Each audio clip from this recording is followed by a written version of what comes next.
Je pense que la dynamique en Europe n'était vraiment pas bonne.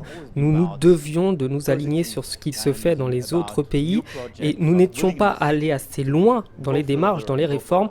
Et c'est pour cela que j'ai pris cette décision, qui est une décision qui assurément ne sera pas forcément populaire, mais qui était nécessaire. C'est celle d'employer le 49.3 pour faire virer Hugo Ekitike de manière immédiate. La France est une grande nation, une nation qui a remporté une étoile grâce à l'Olympique de Marseille, et la France ne peut pas décemment présenter tous les ans des attaquants aussi faibles que lui. J'ai bien conscience que beaucoup de gens vont partir dans la rue, vont sortir, vont hurler, crier, mais à ces gens-là, je leur réponds, ce n'est pas vous tous les ans qui vous faites éliminer.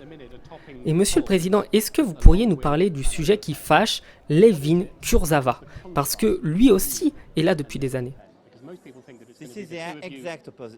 En effet, pas mal de supporters du PSG se demandent quel est le rôle du président, pourquoi il ne réagit pas.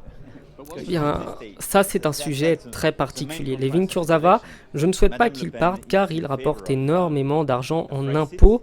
Je ne sais pas si vous avez remarqué, mais il a un des plus gros salaires du championnat de France et pourtant il ne joue pas.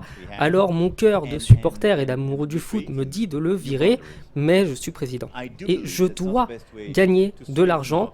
Je dois le faire pour la France, pour la patrie, pour les impôts et pour également le cabinet de mon copain qui travaille chez McKinsey.